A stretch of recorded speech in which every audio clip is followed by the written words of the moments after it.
Hello बच्चों, कैसे हो आप? बढ़िया बेटा, सब मस्त है, मज़े में। ऐसे ही रहना बेटा, हमेशा हंसते रहो, मुस्कुराते रहो। टेंशन तो सारी दुनिया ले रही है, हम खुल के जी के दिखाएं भैया, है ना भैया। चलो भैया, स्वागत है आपका बिना बायोलॉजी में। आज हम पढ़ेंगे पैटर्न्स ऑफ बायोडाइवर्सिटी।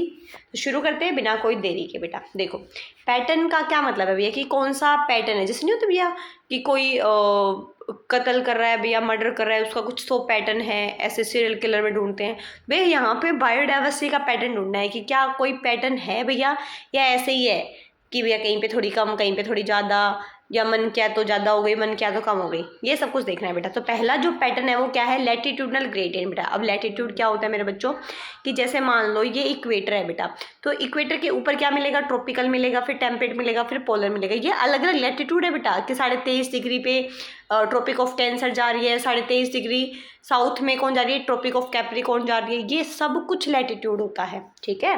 तो देखो भैया क्या देख है, the diversity of plant and animal is not uniform through out the world. कि जो डाइवर्सिटी होती है प्लांट्स की और एनिमल्स की, वो सेम नहीं होती पूरे वर्ल्ड में, but show A rather uneven distribution बेटा। अनइवन मतलब कि फिक्स नहीं है कि कैसा डिस्ट्रीब्यूशन मिलेगा बेटा, ठीक है, ऐसे ही रैंडम सा है बेटा। For many group of animals और plant there are interesting pattern बेटा। कौन सा पैटर्न देखने को मिला? Most well known being the latitudinal gradient बेटा, जो हमें पढ़ना है। लैटिट्यूड ग्रेडियंट वाला जो पैटर्न है वो अच्छा है। In general species diversity decrease बेटा, ये एक इंपॉर्टेंट क्वेश्चन है बेटा कि जो स्पीशीज डाइवर्सिटी है बेटा वो क्या होती जाती है? डिक्रीज होती जाती है। कब डिक्रीज होती जाती है? जब हम इक्वेटर से पोल की तरफ जाते हैं। ये इक्वेटर है बेटा, ये वाला पोल कौन सा है? नॉर्थ पोल है। ये वाला पोल कौन सा है? साउथ पोल है। अब क्या बोला है कि जब हम इक्वेटर से पोल की साइड में जाएंगे तो डाइवर्सिटी क्या होगी बेटा? डिक्रीज होगी। क्या होगी भैया? डिक्रीज। अब कैसे याद रखना है? ये नॉर्थ है, ये साउथ है बेटा, ईजी है भैया। अगर ये चैप्टर हो गया ना भैया, हम नाश कर देंगे, ठीक है। तो नाश से याद रख लो भैया, NS, ठीक है भैया। ऊपर वाला नॉर्थ है, नीचे वाला क्या है भैया? साउथ है बेटा, ठीक है। अब मैंने क्या बोला बेटा? इक्वेटर से कहाँ जाना है हमें? पोल की साइड में जाना है। इक्वेटर से जब पोल की साइड जाएंगे तो डाइवर्सिटी क्या होगी भैया? डिक्रीज होगी बेटा। क्यों डिक्रीज होगी? उसके पीछे रीजन है। इसलिए डिक्रीज होगी क्योंकि यहाँ पे बेटा क्या है? सनलाइट है। सनलाइट कहाँ पे अच्छी खासी है? ट्रॉपिकल वाले रीजन में। इक्वेटर के जो पास वाला एरिया है उसको हम क्या कहते हैं? ट्रॉपिक कहते हैं बेटा, ठीक है। ट्रॉपिक से ऊपर कौन सा आ जाता है भैया? टेम्परेट आ जाता है। और टेम्परेट से ऊपर कौन सा आ जाता है? पोलर एरिया आ जाता है। सेम टू सेम नीचे चलता है। तो जहाँ पे ज़्यादा सनलाइट आएगी वहाँ पे प्रोडक्टिविटी ज़्यादा अच्छी होगी, और जहाँ पे सनलाइट कम जाएगी जैसे कि पोलर एरिया में, जैसे कि टेम्परेट एरिया में, वहाँ पे प्रोडक्टिविटी क्या हो जाएगी बेटा? कम हो जाएगी, ठीक है। यही बताया है। तो ये सनलाइट का सारा खेल है। तो यही बताया बेटा क्या कि भैया स्पीशीज जो डाइवर्सिटी है वो डिक्रीज होती है जब हम इक्वेटर से पोल की साइड मूव करते हैं। तो ठीक है भैया, with very few exception tropics बेटा। लैटिट्यूड बताया बेटा 23.5 डिग्री नॉर्थ और 23.5 डिग्री साउथ में बेटा कौन होता है? मैंने बताया था बेटा ट्रॉपिकल रीजन होता है। कि अगर मैं कहूँ ये इक्वेटर है 23.5 डिग्री नॉर्थ में, 23.5 डिग्री साउथ में, ये कौन सा एरिया है? ट्रॉपिकल वाला एरिया है, ठीक है। तो ट्रॉपिकल वाले एरिया में बढ़िया प्रोडक्टिविटी रहती है। तो अब इसमें एग्जाम्पल्स याद करने हैं बेटा कि एक कोलंबिया बता रखा है बेटा, जो किसके पास होता है बेटा? इक्वेटर के पास है। तो इक्वेटर के पास है तो क्या मिलेगी? स्पीशीज अच्छी खासी मिलेंगी। तो वही बताया है कि 1400 स्पीशीज मिलती हैं बर्ड्स की। न्यूयॉर्क है बेटा, इसको थोड़ी देर में आएंगे, पहले हम एक सीरीज में कर रहे हैं डिक्रीजिंग वाले में। तो कोलंबिया किसके पास है? इक्वेटर पे, तो सबसे ज़्यादा है बेटा बर्ड्स की स्पीशीज कितनी है? 1400 है। उसके पास कौन आता है बेटा? इंडिया बेटा। इंडिया भी पास में ही है, किसके? ट्रॉपिक के पास में। India with much of its land area बेटा। इंडिया का जो ज़्यादातर लैंड एरिया है कहाँ है भैया? ट्रॉपिकल वाले रीजन में ही है। तो उसके पास कितनी स्पीशीज मिलेंगी? 1200 स्पीशीज मिलेंगी बर्ड्स की। उसके बाद बेटा कौन आता है? न्यूयॉर्क आता है, 41 डिग्री नॉर्थ में है, जिसके पास 105 स्पीशीज है बर्ड्स की। उसके बाद कौन आता है? ग्रीनलैंड आता है, 71 डिग्री नॉर्थ में है, इसके पास कितनी है बेटा? 56 स्पीशीज है बेटा बर्ड्स की। ये याद करना है भैया। क्या याद करना है कि कोलंबिया बेटा इक्वेटर के पास में है तो 1400 है। थोड़ा सा ऊपर भैया इंडिया है तो 1200 है। उसके ऊपर कौन है भैया? न्यूयॉर्क है, 105 है। उसके ऊपर कौन है भैया? ग्रीनलैंड है, 71 है बेटा, ठीक है। इसके लिए बच्चों एक ट्रिक भी है, तो ट्रिक बताऊं? चलो बता देते हैं भैया, ट्रिक बता, 1 मिनट दो बेटा।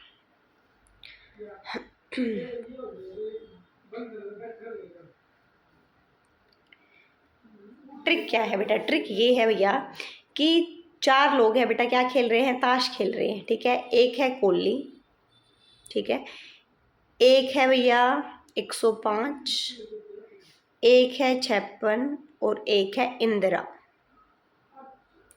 4 लोग हैं बेटा। एक कौन बताया है? कोहली बताया है। एक कौन बताया है? इंदिरा। एक कौन बताया 105। एक कौन बताया बेटा 56। अब ये जो कोहली है बेटा, कोहली क्या कहता है? कोहली ये कह रहा है कि मेरे पास तो 14 इक्के हैं। मेरे पास तो कितने इक्के हैं बेटा? 14 इक्के हैं बिरा। इंदिरा को कह रहा होगा बेटा, ऐसे नहीं कहते थे और बिरा तो कैसे ही है वैसे ही बेटा। तो इंदिरा को कोहली क्या कह रहा है कि मेरे पास कितने इक्के हैं? 14 इक्के हैं बिरा। ठीक है भैया। अब इंदिरा कहती है मेरे पास तो 12 इक्के हैं। इंदिरा क्या कह रही है? मेरे पास कितने इक्के हैं? 12 इक्के हैं। ठीक है। अब 105 सोच रहा बेटा, ये नाम है। 105 क्या है बेटा? नाम है। जैसे कोहली नाम है, इंदिरा नाम है, वैसे 105 नाम है। 56 भी क्या है भैया? नाम है। तो 105 कह रहा है अरे एक के पास 14 इक्के हैं, एक के पास 12 इक्के हैं, तो मेरे को तो कुछ नया करना पड़ेगा। तो जो 105 है ना बेटा, वो क्या डालता है? एक नया यॉर्कर डालता है बेटा। क्रिकेट में होता है ना, यॉर्कर डाला, फलाना डाला, टिकड़ा डाला, तो वैसे भैया। तो ये क्या है भैया? 105 क्या डालता है? नया यॉर्कर डालता है बेटा। कितने एंगल पे डालता है बेटा? 41 डिग्री नॉर्थ पे डालता है बेटा। कहाँ पे डालता है? 41 डिग्री नॉर्थ में नया यॉर्कर डालता है। ठीक है भैया। जो 56 है बेटा, वो बेचारा हरी झंडी दिखा देता है। बोले भैया एक के पास 14 इक्के, एक के पास 12, एक नया यॉर्कर डाल रहा है। मैं खुद कितने साल का हूँ? 71 साल का हूँ बेटा। ठीक है। तो भाई ने क्या दिखा दी भैया? हरी झंडी दिखा दी। किसने बेटा? 56 ने। तो उससे क्या याद करना है बच्चों कि जो कोलंबिया है उसमें कितने होते हैं बेटा स्पीशीज? 1400 स्पीशीज होती है। इक्वेटर के पास होता है बर्ड्स की स्पीशीज होती है। जो इंदिरा है मीन्स इंडिया बेटा, उसमें 1200 स्पीशीज मिलेंगी। किसकी बेटा? बर्ड्स की। जो न्यूयॉर्क है बेटा, न्यूयॉर्क कहाँ पे है भैया? 41 डिग्री नॉर्थ में, उसके पास 105 स्पीशीज हैं। जो बेटा ग्रीनलैंड है जो कि 71 डिग्री नॉर्थ में, उसके पास कितनी है बेटा? 56 स्पीशीज हैं। किसकी बेटा? बर्ड्स की। डन भैया। चलो बेटा, इतना याद हो जाना चाहिए बेटा, इंपॉर्टेंट है, ये आता है। अब सुनो भैया, ये कह रहा है बेटा a forest in a tropical region like Ecuador has up to 10 time as many species of vascular plant as a forest of equal area in temperate region like the mid waste of the USA. बेटा क्या बोला इसने बोला बेटा 2 area हैं, equal area है बेटा। ठीक है। बस फ़र्क इतना है, एक ट्रॉपिकल रीजन में है और दूसरा कौन से एरिया में है? टेम्परेट रीजन में है। तो बोल रहा है भैया कि ट्रॉपिकल वाले में 10 गुना ज़्यादा स्पीशीज़ की डाइवर्सिटी मिलेगी। किसकी? वेस्कुलर प्लांट्स की। किसके कंपैरिजन में? यही सेम एरिया का कौन है बेटा? फॉरेस्ट है। टेम्परेट रीजन में कहाँ है भैया? Mid waste of the USA में। वहाँ पे बेटा 10 गुना कम स्पीशीज़ मिलेगी। किसके कंपैरिजन में? ट्रॉपिकल वाले के कंपैरिजन में। समझ गए भैया? क्योंकि ट्रॉपिकल वाला ज़्यादा प्रोडक्टिव है ना बच्चों, इसलिए कह रहा है। अब अगली बात बेटा, क्वेश्चन आता है यहाँ से कि जो largely tropical Amazon rain forest है बेटा, कहाँ पे प्रेजेंट है? साउथ अमेरिका में है बेटा। वहाँ पे बहुत ज़्यादा डाइवर्सिटी मिलती है बेटा। ग्रेटेस्ट डाइवर्सिटी ऑन अर्थ बेटा कहाँ मिलती है? अमेजोन रेन फॉरेस्ट में मिलती है। कितनी कितनी बता रहा है बेटा? ये कह रहा है कि 40,000 स्पीशीज़ ऑफ प्लांट्स का घर होता है भैया वहाँ पे। 3000 फिश है, 1300 बर्ड्स है, 427 मैमल है, 427 एम्फीबियन है, 378 रेप्टाइल है और 1,25,000 इनवर्टिब्रेट है बेटा। इतना तो हमने डिस्कवर कर लिया बेटा, इतने लोगों का तो है फिलहाल में अभी वो घर। लेकिन ये कहना है बेटा, साइंटिस्ट एस्टिमेट लगा रहे हैं कि रेन फॉरेस्ट के अंदर बेटा अभी भी 2 मिलियन और इंसेक्ट की स्पीशीज और डिस्कवर करी जा सकती हैं बेटा। तो इसको कैसे याद रखना है भैया? अभी इसके लिए भी एक ट्रिक है बेटा, तो अभी ट्रिक सुनो, वेट करो। ट्रिक क्या है भाई? अरे ट्रिक ये है कि भैया एक है बच्चा लगा लो, कोई और लगा लो भैया। चलो एक मनोज नाम का लड़का है। ठीक है। मनोज नाम का कौन है भैया? लड़का है जिसकी भाई की शादी नहीं हो रही भैया। ठीक है।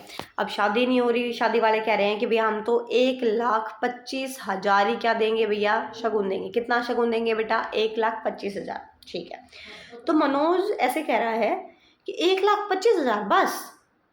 क्यों भैया? फिर अगले बोले क्यों भैया, तेरे में ऐसा क्या खास है जो तेरे को ज़्यादा दहेज दिया जाए? 1,25,000 दे रहे ना, किसको दे रहे हैं? इन बर्गा को। ऐसे बोल देते, बताओ इतनी बेइज्जती कर दी मनोज की। ऐसे कह रहा है इन बर्गा को तो भैया कितने मिलेंगे? 1,25,000 ही देंगे, इससे बाकी की नहीं है भैया मनोज को देने के लिए। ठीक है।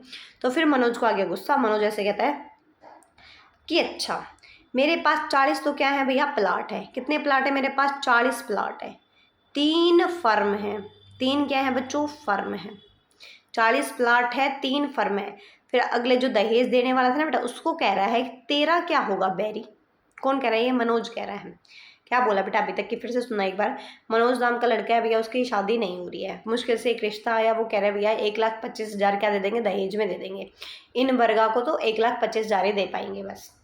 तो फिर मनोज को आ गया गुस्सा। मनोज ऐसे कहता है मेरे पास 40 तो प्लाट है, 3 फर्म है, तेरा क्या होगा बैरी? ठीक है भैया। किसको कह रहा है? दहेज वाले को कह दिया बेटा। तो कह रहा है कि इतना मैंने 40 प्लाट 3 फर्म कैसे कमाए हैं? डेली मैं 4:27 AM पे उठता हूँ। कितने पे उठता हूँ भैया? 4:27 AM पे। और ये रूटीन मैंने रिपीट किया है 3 साल 78 दिन से। ये रूटीन को मैं क्या कर रहा हूँ भैया? रिपीट कर रहा हूँ। 3 साल 78 दिन से इस रूटीन को क्या कर रहा हूँ? रिपीट कर रहा हूँ। तो भैया ये इतना सुन के कितना सब कुछ इसके पास है, जो वो था वो क्या रह गया भैया? हैरान, परेशान, अमेज रह गया बेटा। तो हो गया अपने याद। देखो भैया क्या याद करना था इससे कि अमेज रह गया, मतलब अमेजोन रेन फॉरेस्ट किया बेटा। इन वर्गा से याद रखना है अपने को इन्वर्टिब्रेट। कितने इन्वर्टिब्रेट? 1,25,000 है बेटा। ठीक है। 40 क्या है बेटा? 40,000 प्लांट है। 3,000 कौन है बेटा? फिशेज हैं। 13 क्या होगा? बेरी। 1300 क्या है बेटा? बर्ड्स है। 4:27 AM मीन्स 427 एम्फीबियन है। 427 ही कौन है बेटा? मैमल है। 3 साल 78 दिन से याद रखना है। 378 कौन है बेटा? रेप्टाइल्स। रिपीट से क्या याद रखना है? रेप्टाइल्स। तो भैया इतना सुन के क्या कह रहा है वो? कि इतना इतना सब कुछ है, हमें तो रह ही गया था। तो उसने बोला कि भैया 2 मिलियन, 2 मिलियन दे देंगे भैया तेरे को। कितने मिलियन दे देंगे भैया? 2 मिलियन। किसको दे देगा? इन वर्गा को ही दे देगा भैया। इन्वर्टिब्रेट में कौन आता है बेटा? इंसेक्ट आता है। तो अब और कितनी स्पीशीज है जो डिस्कवर हो सकती हैं बेटा? 2 मिलियन और है जो डिस्कवर अभी हो सकती है। समझ में आ गया भाई लोगों? चलो देखो आगे सुनो भैया। ये वाला हो गया बेटा, याद करना है। अब आगे कह रहा है भैया what is so special about tropics that might account for the greater biological diversity. कि क्या स्पेशल क्या है भैया ट्रॉपिकल वाले रीजन में जो इतनी ज़्यादा बायोडाइवर्सिटी है? Ecologist and evolutionary biologist have propose various hypothesis बेटा। तो जो इवोल्यूशनरी बायोलॉजिस्ट थे बेटा, उन्होंने बहुत सारी हाइपोथेसिस दी। क्या कहा उन्होंने भैया? पहला रीज़न तो ये है कि speciation is generally a function of time बेटा। स्पीशिएशन का मतलब होता है नई स्पीशीज़ का बनना। नई स्पीशीज़ की फॉर्मेशन को क्या बोल देते हैं हम? स्पीशिएशन कह देते हैं। तब ये थोड़े ना भैया कि हम सोएंगे हम कुछ नया बन के उठेंगे।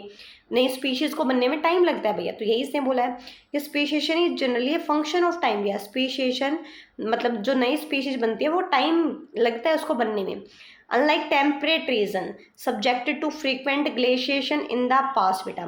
बेचारी कोई टेम्परेट रीजन में रह रही हो भैया कोई स्पीशीज, ठीक है, वो सोच रही है भैया इस बार जो गर्मियाँ आएंगी तो मैं वहाँ से ग्रो करूँगी, मैं फ्लरिश करूँगी। कोई स्पीशीज सोच रही है बेटा। और क्या हो गया भैया?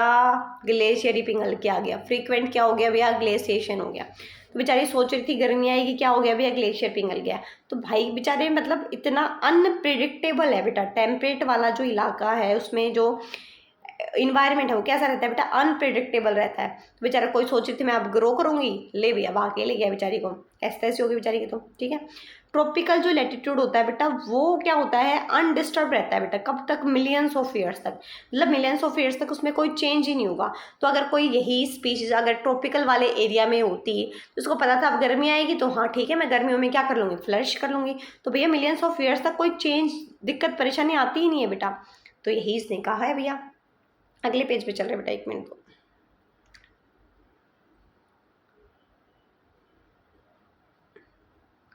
इवोल्यूशनरी टाइम फॉर डाइवर्सिफिकेशन बेटा। तो ट्रॉपिकल वाले जो रीजन में है बेटा उसके पास तो बहुत सारा टाइम ही टाइम है भैया ग्रो करने के लिए, ठीक है। पहली बात तो ये होगी कि भैया स्पीशिएशन में क्या लगता है? टाइम लगता है। बेचारी टेम्परेट वाली सोचती है कि भैया इस बार मैं ग्रो करूँगी, उससे पहले तो ग्लेशियर उसको पिघाल के भाग के ले गया भैया, ठीक है। दूसरा भैया क्या रीज़न है? ट्रॉपिकल जो इन्वायरमेंट होते हैं टेम्परेट के जैसे बेटा क्या नहीं होते? सीजनल क्या होते हैं? कम होते हैं। किस क्या बोला बच्चों? फिर सुनो। जो ट्रॉपिकल वाला एरिया है उसमें सीजन कैसे होते हैं? कम सीजन होते हैं, लेस सीजनल। अब लेस सीजनल का मतलब ये नहीं है कि सीजन ही नहीं होते भैया। सीजन है ना हमारे पास, गर्मी है, बारिश है, सर्दी है, सब कुछ है भैया। सीजनल का मतलब है कि भैया पहले से हमें पता है कि अब क्या होने वाला है, सर्दी आएगी कि गर्मी आएगी, बारिश आएगी, क्या आएगा भैया। अपनी मर्जी से अचानक से कुछ नहीं हो रहा ना, कि ऐसा नहीं है ना कि भैया सर्दी में गर्मी पड़ रही हो बहुत सारी या गर्मी में बहुत ज़्यादा सर्दी हो गई हो, ऐसा नहीं होता बेटा। पहले से प्रेडिक्ट होता है कि अब क्या होने वाला है, तो उसके हिसाब से हम तैयारी कर लेते हैं भैया। ये बोल रहा है बेटा कि कौन से की बोला इसने, बोला है ट्रॉपिकल वाले इन्वायरमेंट की, कि ट्रॉपिकल वाला क्या होता है, लेस सीजनल होता है बेटा, इसमें ध्यान देना, लेस सीजनल बोला इसमें, ठीक है। मोर कॉन्स्टेंट होता है, प्रिडिक्टेबल होता है भैया, हमें पता होता है कि कब क्या होने वाला है, ठीक है। अच्छा, सच कांस्टेंट इन्वायरमेंट, तो अभी कांस्टेंट इन्वायरमेंट है तो क्या करेगा बेटा, निज को स्पेशलाइज करेगा भैया। निज क्या होता है भैया, अगर मैं कहूँ एक पर्टिकुलर एरिया है, इसके अंदर बेटा ये क्या है, हैबिटेट है। हैबिटेट का मतलब होता है किसी भी ऑर्गेनिज्म की रहने की जगह, ठीक है। अब उसके भी अंदर बेटा कौन होता है, निज होता है। निज क्या होता है, जहाँ पे कोई भी ऑर्गेनिज्म अपना फंक्शनल रोल प्ले करता है, उसको हम निज कह देते हैं, ठीक है। तो कह रहा है कि भैया कॉन्स्टेंट इन्वायरमेंट है तो निज स्पेशलाइजेशन हो जाएगा भैया, जो स्पीशीज है वो क्या करेगी, बढ़िया डाइवर्सिटी हो जाएगी उसकी, फैल जाएगी बेटा, ठीक है। तीसरी जरूरी बात भैया, ये सब कुछ होगा कैसे भैया, ये सब कुछ कैसे होगा भैया, सोलर एनर्जी की वजह से होगा। अब सोलर एनर्जी ज़्यादा कहाँ पे आती है, ट्रॉपिकल वाले एरिया में आती है। जहाँ पे सोलर एनर्जी ज़्यादा, प्रोडक्टिविटी भी वहीं पे ज़्यादा बेटा। भैया हमने क्या कहा था कि इकोसिस्टम वाले चैप्टर में पढ़ाया था बेटा कि एबायोटिक जो फैक्टर होते हैं बेटा, वो डिसाइड करते हैं वहाँ पे कि कैसे वहाँ पे प्लांट्स आएंगे, ठीक है। अब एबायोटिक फैक्टर ने डिसाइड किया कि प्लांट्स आ गए। अब प्लांट्स डिसाइड करेंगे उनको खाने के लिए कौन से हर्बीवोर आएंगे। अब हर्बीवोर जैसे आए उसके हिसाब से डिसाइड होगा कि कौन से क्या आएंगे बेटा, कार्निवोर्स आएंगे। तो यही बोला है बेटा कि there is more solar energy. Solar energy कहाँ पे ज़्यादा, ट्रॉपिकल वाले एरिया में, तो जिसकी वजह से प्रोडक्टिविटी भी क्या होगी बेटा, ज़्यादा होगी। तो भैया डाइवर्सिटी भी क्या हो जाएगी, ऑटोमेटिक ज़्यादा है बेटा। भाई लोगों यहाँ पे अगर एबायोटिक फैक्टर बढ़िया आए हैं तो प्लांट्स भी बढ़िया आएंगे, ठीक है। प्लांट्स की डाइवर्सिटी अच्छी है तो हर्बीवोर्स अच्छे आएंगे, हर्बीवोर्स बहुत ज़्यादा आएंगे तो कार्निवोर्स भी बहुत ज़्यादा आएंगे भैया। ये इसने कहा है बेटा। तीनों पॉइंट क्लियर है भैया, एक बार रिपीट करके देख लेना अगर कोई पॉइंट छूट गया हो तो। अगला आता है बेटा most important species area relationship, किसने दिया था, क्या ये कह रहा है, ध्यान से सुन लेना भैया। स्पीशीज एरिया रिलेशनशिप को बेटा नाम से समझने की कोशिश करो। स्पीशीज भी आ रहा है और एरिया भी आ रहा है, मतलब कि भैया ये कह रहा है, कौन कह रहा है, एक साइंटिस्ट है भैया जिसका नाम क्या है, अलेक्जेंडर वोन हम्बोल्ट भैया, ठीक है। जर्मन नेचुरलिस्ट है ये, जोग्राफर है, कौन भैया, अलेक्जेंडर वोन हम्बोल्ट बेटा। कहाँ पे काम करा था ये, साउथ अमेरिका के जंगलों में बेटा। तो इसने क्या देखा बेटा, इसने देखा कि जैसे जैसे एरिया को बढ़ाया जाता है तो जो स्पीशीज़ की रिचनेस है वो भी क्या होती है बेटा, बढ़ती जाती है। कि भैया मैं पहले इतने से एरिया में क्या कर रहा था बेटा, मैं पहले इतने एरिया में रिसर्च करा था तो मेरे को भैया मान ले 5 स्पीशीज़ मिली, ठीक है। अब मैंने थोड़ा एरिया बढ़ाया, मैंने इतने की रिसर्च करनी शुरू करी तो अब मेरे को कितनी स्पीशीज़ मिली, 10। तो मैंने एरिया को बढ़ाया तो स्पीशीज़ का नंबर भी क्या हुआ बेटा, बढ़ा, ठीक है। तो ऐसा थोड़े ना बेटा कि तुम एरिया बढ़ाते जाओ और स्पीशीज़ का नंबर हमेशा ही बढ़ता जाएगा, ऐसा नहीं होता बेटा। स्पीशीज़ का नंबर बढ़ता है, बिल्कुल बढ़ता है, कोई दिक्कत की बात नहीं है इसमें, लेकिन भैया एक लिमिट तक ही बढ़ता है। ये थोड़े अब तो तुम भैया आगे तक जाए जा रहे हो और नई नई स्पीशीज तुम्हें मिलती चली जाएंगी, भैया रिपीट भी तो होने लग जाएंगी ना बेटा स्पीशीज, बात समझ रहे हो, हमेशा नई स्पीशीज थोड़े ना आएंगी।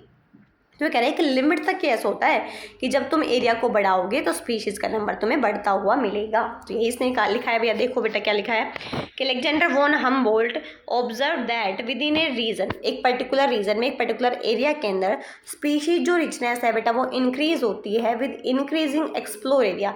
जब हम एरिया को बढ़ाएंगे तो स्पीशीज रिचनेस भी क्या होएगी, बढ़ेगी, but only up to a limit. लेकिन कब बढ़ेगी, एक लिमिट तक ही बढ़ेगी भैया, ठीक है, हमेशा नहीं बढ़ती जाएगी। In fact the relation between species richness and area for a wide variety of taxa बेटा, ये क्या बोला है इसने, ये बोला है कि जो एंजियोस्पर्म प्लांट है, बर्ड है, बैट है, फ्रेश वाटर में जो फिशेज रहती हैं बेटा, उनका ग्राफ कैसा जाता है, रेक्टेंगुलर हाइपर बोला जाता है। मतलब क्या कह रहा है, ये ग्राफ दिखाई दे रहा है भैया, ठीक है। अब ये बोला इसने कि मैंने एरिया बढ़ाया, मैंने इतना एरिया बढ़ाया भैया, इतना एरिया बढ़ाया तो मेरे को स्पीशीज़ का नंबर बढ़ा भैया, इतना स्पीशीज़ का नंबर बढ़ा। मैंने थोड़ा और एरिया बढ़ाया, मैंने इतना एरिया ले लिया भाई, ठीक है, इतना एरिया ले लिया तो स्पीशीज़ का नंबर बढ़ा भैया, इतना ज़्यादा बढ़ा, पहले इतना था अब इतना बढ़ गया, ठीक है। मैंने थोड़ा और एरिया बढ़ाया तो स्पीशीज़ का नंबर क्या हुआ भैया, और थोड़ा बढ़ गया। मैंने थोड़ा और एरिया बढ़ाया भैया, ऊपर लेके जाता बेटा, मैंने थोड़ा और एरिया बढ़ाया तो स्पीशीज़ का नंबर क्या हुआ, बढ़ गया। मैंने थोड़ा और एरिया बढ़ाया, अब भैया क्या स्पीशीज़ का नंबर बेटा बढ़ रहा है क्या, एरिया मैंने उतना ही बढ़ाया है, लेकिन स्पीशीज़ का नंबर क्या हो गया है बेटा, कम हो गया है। ये इधर वाला देखो भैया, स्पीशीज़ का नंबर क्या हुआ है बेटा, कम हो गया है। क्यों भाई, एरिया तो मैंने बढ़ाया था, तो स्पीशीज़ का नंबर भी क्या होना चाहिए था, बढ़ना चाहिए था बेटा। एक बार फिर से देखो, मैंने बोला कि भैया मैंने एरिया बढ़ाया, इतना एरिया मैंने लिया तो स्पीशीज़ का नंबर बढ़ा। मैंने थोड़ा और एरिया बढ़ाया तो स्पीशीज़ का नंबर बढ़ा। मैंने थोड़ा और एरिया बढ़ाया तो स्पीशीज़ का नंबर बढ़ा। मैंने थोड़ा और एरिया बढ़ाया तो स्पीशीज़ का नंबर भैया बहुत कम बढ़ेगा। क्यों, क्योंकि भैया रिपीट भी होने लग जाएंगी नई नई स्पीशीज। ऐसे थोड़े ना कि आई जा रही है, आई जाए भैया कितनी डिस्कवर कर लो, ऐसा तो नहीं है ना भाई। तो ये कह रहा है कि अब ये जो ग्राफ आया है कैसा आया है, रेक्टेंगुलर हाइपरबोला आया है कि भैया स्पीशीज का नंबर जो क्या है वो कम हो गया है। हमें दिखना बंद हो गया कि जो स्पीशीज है वो बढ़ भी रही हैं कि नहीं बढ़ रही हैं। इसलिए इस रेक्टेंगुलर हाइपरबोला को किस में कन्वर्ट करवाया गया, स्ट्रेट लाइन में। क्या देखने के लिए कन्वर्ट करवाया है इसको स्ट्रेट लाइन में, कि भैया अगर एक भी स्पीशीज का नंबर बढ़ा होगा तो हमें इसमें आराम से दिखेगा। अब वही देखते हैं भैया, मैंने एरिया बढ़ाया, स्पीशीज का नंबर बढ़ा। मैंने फिर एरिया बढ़ाया, स्पीशीज का नंबर बढ़ रहा है। एरिया बढ़ाया, स्पीशीज का नंबर बढ़ा। एरिया बढ़ाया, स्पीशीज का नंबर बढ़ा। फिर मैंने फिर एरिया बढ़ाया, ये तो सीधा जाएगा ना बेटा। मैंने फिर एरिया बढ़ाया तो स्पीशीज का नंबर फिर बढ़ा। बेटा जितना बढ़ा है उसको उस पॉइंट पे देख तो सकते हैं ना कि यहाँ पे हाँ भैया एक दो स्पीशीज बढ़ी होगी। इस पे नहीं देख सकते बेटा, क्योंकि ये कैसा आया है, रेक्टेंगुलर हाइपरबोला है बेटा। इसमें ऊपर नीचे ओवरलैप हो जाएंगी तो समझ में ही नहीं आएगा कि स्पीशीज बढ़ रही हैं कि नहीं बढ़ रही है। इसलिए इसको किस में कन्वर्ट करवाया गया है, स्ट्रेट लाइन में कन्वर्ट करवाया गया है। ठीक है, इक्वेशन देखो भैया, रेक्टेंगुलर हाइपरबोला कैसे लिखते हैं, एस इज इक्वल टू सी ए की पावर में जेड है बेटा। एस का मतलब है स्पीशीज रिचनेस कितनी है भैया, ए का मतलब है एरिया, सी का मतलब है वाई इंटरसेप्ट, लिखा हुआ होगा। सी का मतलब क्या है, वाई इंटरसेप्ट बेटा। वाई इंटरसेप्ट का मतलब होता है भैया कि स्टार्टिंग में कुछ तो स्पीशीज रही होगी ना, खाली थोड़े ना है, एक आधी दो पाँच, कुछ तो स्पीशीज रही होगी। ठीक है, जेड बेटा, जेड का मतलब क्या है, रिग्रेशन कोफिशिएंट बेटा, कि जैसे जैसे भैया ऊपर की साइड जाएंगे तो क्या बढ़ेगा, रिग्रेशन बेटा, रेजिस्टेंट बढ़ता हो, रेजिस्टेंस बढ़ती चली जाएगी बेटा। अब इसको किस में कन्वर्ट करवा दिया है, स्ट्रेट लाइन वाली इक्वेशन में। तो लोग एस, ये एस था क्या बना दिया, लोग एस बना दिया। सी का लोग सी हो गया। जेड जो पावर में था आगे आगे क्या बन गया है, जेड लोग ए बन गया है। ठीक है भाई लोगों, ये बेटा इक्वेशंस ये पूरा का पूरा आना चाहिए कि कौन सा किस चीज़ का है। सवाल आते हैं यहाँ से। अब इकोलॉजिस्ट ये कह रहे हैं भैया, इकोलॉजिस्ट ने डिस्कवर किया क्या कि जो वैल्यू है बेटा किसकी, जेड की। जेड क्या है, रिग्रेशन कोफिशिएंट, रेजिस्टेंस कितनी आ रही है इन्वायरमेंट के अंदर बेटा, कि जो जेड लाइन है वो कहाँ पे होती है भैया, 0.1 से 0.2 होती है बेटा। कहाँ कहाँ पे भैया सिमिलर होती है, ये इसने देखा कि जो बर्ड कैलिफोर्निया में है, मोलस्क जो न्यूयॉर्क में है, उन सब के लिए बेटा सेम है, सिमिलर सी ही आई है। 0.1 से 0.2 ही जेड की वैल्यू आई है। तो इसने बोला but if you analyse the species area relationship among very large area, अगर तुम बड़ी जगह में जेड वैल्यू देख रहे हो, जैसे कि पूरे पूरे कॉन्टिनेंट में बेटा, तो जो जेड की वैल्यू अभी फिलहाल में 0.1 से 0.2 थी बेटा, ये बढ़ जाती है। कितनी बढ़ जाती है, कितनी हो जाएगी, 0.6 से लेके 1.2 हो जाएगी। मतलब कि भैया जब तुम एरिया छोटा रख रहे हो तो जेड वैल्यू भी कम थी, जब तुमने एरिया बढ़ाया तो रिग्रेशन की वैल्यू क्या हो गई है बेटा, बढ़ गई है। जेड की वैल्यू क्या हो गई है, बढ़ गई है। 0.6 से क्या हो गई है, 1.2 हो गई है। एग्जाम्पल में क्या बता रखा है इसका, फ्रूगीवोरस बेटा। फ्रूगीवोरस का मतलब होता है जो फ्रूट खाता है वो बर्ड, उसको क्या देते हैं, फ्रूगीवोरस। ठीक है, और कौन बता रखा है, मैमल बेटा। उसकी जो ट्रॉपिकल फॉरेस्ट में है बेटा, अलग अलग कॉन्टिनेंट्स में है, उनकी क्या है भैया, 1.15 है बेटा, एक से भी ऊपर चली गई बेटा कौन, जेड की वैल्यू। तो अब अगली बात आती है, क्या आती है भैया, कि एक हम वर्ड सुनते हैं बेटा, स्टीपर। स्टीपर का मतलब ये देखो लिखा हुआ है ना, what do steeper slope mean in this context. Steeper slope का मतलब होता है बेटा कितनी ढलान है भैया। ये जो है भैया, ये देखो ढलान तो है ना भैया, अगर मैं इसको ऐसा कर दूँ तो और ज़्यादा स्टीप हो गया, इसको और जैसा कर दूँ तो और ज़्यादा स्टीपर हो गया। जैसे जैसे जेड की वैल्यू बढ़ेगी तो और स्लोप क्या होता चला जाएगा, स्टीपर होता चला जाएगा बेटा, ऐसा होता चला जाएगा, खड़ा स्लोप बन जाएगा बेटा। जैसे जैसे जेड की वैल्यू बढ़ेगी स्टीपर होता चला जाएगा। क्लियर है भाई लोगों बात, ये एक बार फिर से देख लेना अगर नहीं आया हो तो। ठीक है, आगे चलते हैं भैया। The importance of species diversity to the ecosystem भैया, क्या इम्पोर्टेंस है भैया स्पीशीज डाइवर्सिटी भैया, स्पीशीज़ डाइवर्सिटी मतलब इतनी ज़्यादा स्पीशीज़ मिल रही हैं, तो ये बढ़िया बात है, बेकार बात है, कैसी बात है, ठीक है, वो इसमें बता रखा है। तो ये कह रहा है does the number of species in a community really matter to the functioning of the ecosystem. ये कह रहा है भैया, पहले सवाल पूछा है बेटा कि जो नंबर ऑफ स्पीशीज़ है कम्युनिटी के अंदर, क्या वो इकोसिस्टम के फंक्शनिंग में हेल्प करती हैं, अच्छी बात है कि बुरी बात है, ये सवाल पूछा है। This is a question for which ecologist, बेटा उनको बहुत सारे साल लग गए बेटा इस सवाल का जवाब देने में। For many decades ecologist believe that community with more species, बेटा उन्होंने जवाब दिया कि जो कम्युनिटी है जिसमें ज़्यादा स्पीशीज रहेंगी वो ज़्यादा स्टेबल रहेगा। क्या रहेगा बेटा? ज़्यादा स्टेबल रहेगा। किसके कंपैरिजन में? जिसमें कम स्पीशीज हैं उसके कंपैरिजन में। तो भैया एक्चुअल में स्टेबिलिटी क्या होती है बेटा, उसको हमें देखना है, ठीक है।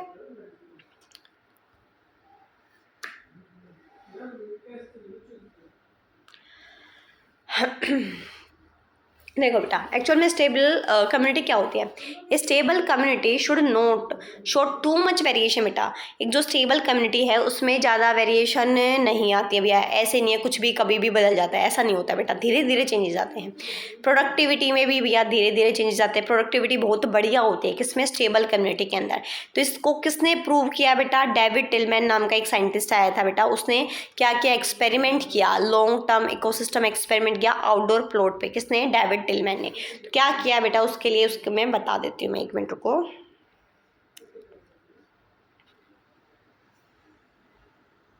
देखो बेटा डेविड टिलमैन ने क्या लिया बेटा? 2 प्लॉट लिए, हमने भी ले लिए भैया, महंगे है बाकी भैया प्लाट। देखो बेटा, तो एक का नाम हमने रख लिया बेटा ए, एक का नाम हमने क्या रख लिया बेटा बी।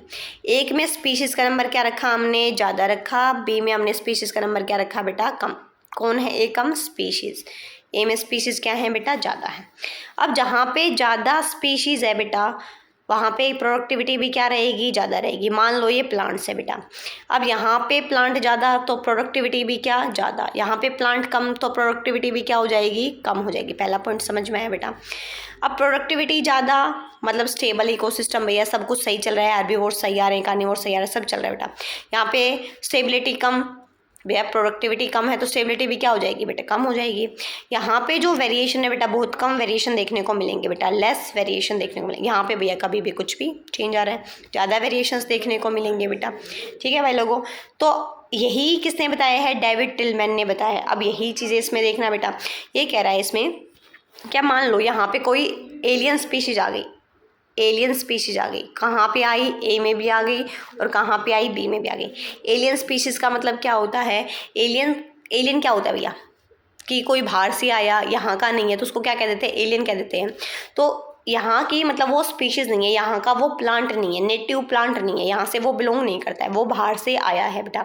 अगर वो बाहर से आया है, यहाँ पे क्या देखेगा भैया? पहले से क्या है भैया? बहुत ज़्यादा स्पीशीज है, ठीक है। जैसे कोई मांगने वाला आता है, घर पे आता है भैया, जब वो देखता है कि ओहो घर में तो भैया सब है, तो इनको उल्लू बनाना मुश्किल है, तो भैया ये एलियन जो स्पीशीज है पहले ही खिसक लेंगे, मतलब जो बाहर से मांगने आया वो पहले ही खिसक लेगा, भैया यहाँ पे तो मेरा काम नहीं चल पाएगा, मेरी दाल यहाँ पे नहीं गलेगी, ठीक है।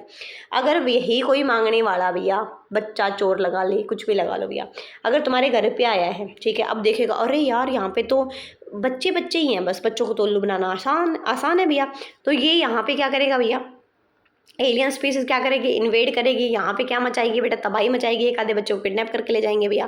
तो यही कह रहा है बेटा कि जहाँ पे ज़्यादा प्रोडक्टिविटी होगी, जहाँ पे ज़्यादा स्टेबिलिटी होगी, वहाँ पे एलियन स्पीसीज भी कुछ नहीं बिगाड़ पाएगी, और जहाँ पे कम स्पीसीज होगी, जहाँ पे कम प्रोडक्टिविटी होगी, कम स्टेबल होगा, वहाँ पे एलियन स्पीसीज भी क्या मचाएगी बेटा? तबाही मचाएगी, ठीक है भैया। यही सब कुछ इसमें लिखा है, देखो देखो क्या लिखा है? Stable community should not show too much variation बेटा। जो स्टेबल वाली थी कौन सी? अपनी ए वाली बेटा, उसमें ज़्यादा वेरिएशंस नहीं आएंगी प्रोडक्टिविटी में ईयर टू ईयर, ठीक है। It must be either resistant और रेजिलेंट बेटा, इसमें भैया रेजिस्टेंट भैया मतलब कोई बीमारी बमूरी आ रही है उससे भी झेल लेगा, रेजिलेंट मतलब सहने की क्षमता भी तगड़ी है भैया। किसको झेल लेगा? ओकेजनल जो डिस्टर्बेंस आएंगे, चाहे वो नेचुरल हो चाहे वो मैन मेड कैलेमिटी हो भैया, कोई भी हो भैया, इंसान के दवारा लगाई हुई आग हो या फिर क्या हो भैया बाढ़ आ गई हो, मतलब कुछ भी हो बेटा, जहाँ पे ज़्यादा स्पीशीज डाइवर्सिटी है, जहाँ पे ज़्यादा प्रोडक्टिविटी है, वो क्या रहेगा बेटा? स्टेबल रहेगा।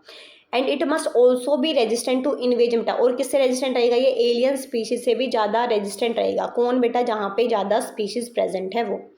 We do not know how this attribute are link to species richness भैया। अब हमें ये नहीं पता कि ये जो सारे पार्ट्स हमने बताए हैं ये स्पीशीज रिचनेस से कैसे लिंक करते हैं। लेकिन डेविड टिलमैन आया भैया, उसने लॉन्ग टर्म इकोसिस्टम एक्सपेरिमेंट दिया आउटडोर प्लॉट्स पे, उन्होंने इन सवालों के क्या दिए बेटा, जवाब दिए। टिलमैन ने पाया कि जो प्लॉट के अंदर ज़्यादा स्पीशीज है बेटा तो उसमें कम वेरिएशन आ रही है बेटा टोटल बायोमास में, ठीक है भैया। He also show that in his experiment ज़्यादा डाइवर्सिटी तो क्या होगी बेटा, प्रोडक्टिविटी भी ज़्यादा, हमने अभी तो बताया बेटा। Although we may not understand completely how species richness contribute to well being of an ecosystem बेटा। ये कह रहा है भैया हमें ये नहीं पता कि अगर कोई ज़्यादा स्पीशीज़ वहाँ पे प्रेजेंट है तो इकोसिस्टम को चलाने के लिए ये बढ़िया बात है या नहीं है, ठीक है बेटा।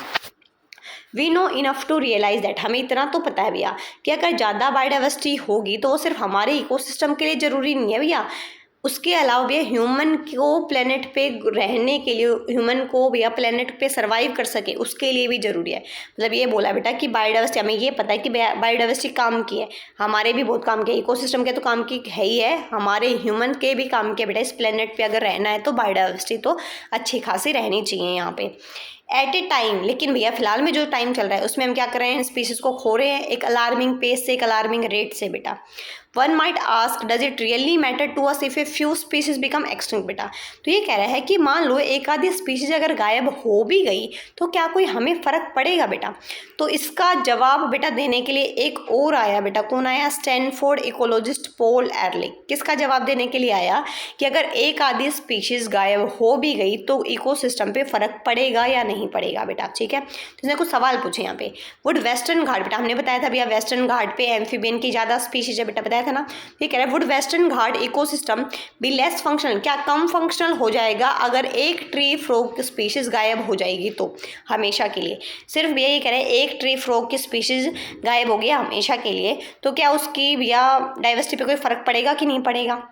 How is our quality of life affected भैया, हमारी जो लाइफ है की क्वालिटी है उस पर अफेक्ट पड़ेगा अगर 20,000 की जगह सिर्फ 15,000 चींटियाँ ही बच जाए चींटियों की तो, ठीक है भैया। तो उसके लिए हमें पहले ये देखना पड़ेगा, उसके बाद तुम खुद जवाब दे दोगे बेटा। ध्यान से सुनो, कौन था भैया, स्टैनफोर्ड इकोलॉजिस्ट, नाम क्या था इसका, पॉल एरलिक था बेटा। इसने क्या किया, इसने एक एरोप्लेन ली भैया, मान लो भैया ये हमारी एरोप्लेन है, कितनी सुंदर एरोप्लेन है ना, मान लो भैया ये हमारी एरोप्लेन है, ठीक है।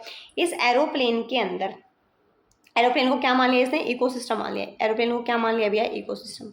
अब इस एरोप्लेन में क्या है बेटा, इंजन भी है, विंग्स भी हैं, सब कुछ है, और उसके अलावा क्या है बेटा, सीट भी है ना भैया। अब हमारे जैसे पैसेंजर गए भैया, है ना, तो उन्होंने क्या किया भैया, चुराने लग गए क्या बेटा, नट बोल्ट, बोले बेचेंगे भैया नीचे जाके। तो यहाँ पे जो सीट के जो नट बोल्ट थे ना बेटा, वो जब हमने चुराए भैया तो इस एरोप्लेन पे थोड़ा कम फर्क पड़ा, ठीक है।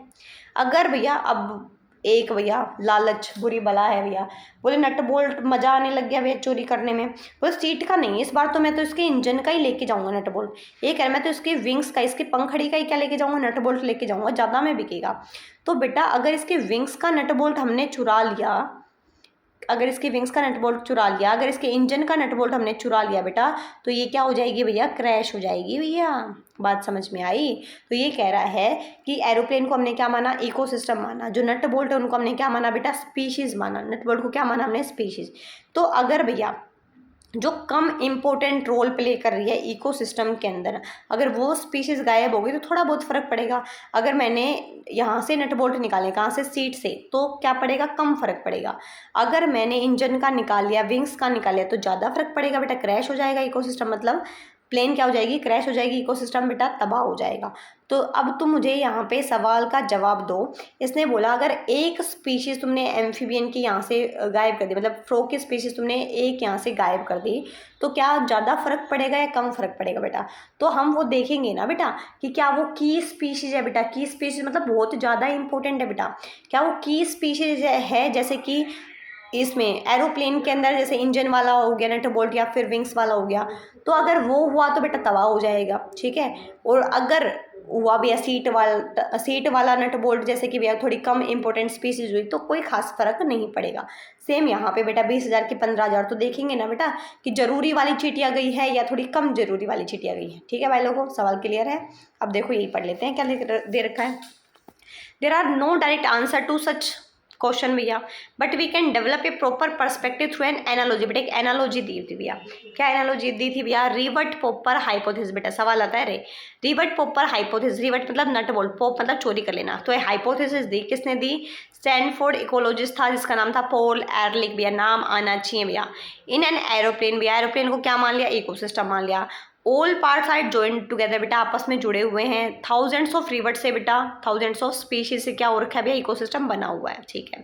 इफ एवरी पैसेंजर, हर एक जो पैसेंजर जो इसमें ट्रैवल कर रहा है, पॉपिंग ए रिवर्ट, चुराने लग जाए भैया रिवर्ट को, टू टेक होम, अपने घर ले जाए भैया, तो स्पीशीज मान लो मतलब क्या हो रही है, इसमें से एक्सटिंक्ट हो रही है, गायब हो रही है भैया। It may not affect flight safety, proper functioning of the ecosystem. बेटा ठीक है, स्टार्टिंग में तो भैया कोई खास फर्क नहीं पड़ेगा, प्रॉपर फंक्शनिंग चल रही होगी। अगर तुमने नट बोल्ट कैसे चुराए हैं भैया? जो कम इम्पोर्टेंट है वो सीट वाले तुम लेके गए हो तो, ठीक है, कम स्पीशीज अगर इम्पोर्टेंट है इकोसिस्टम के लिए, अगर वो गायब हुई हैं तो कोई खास फर्क इकोसिस्टम पे नहीं पड़ेगा।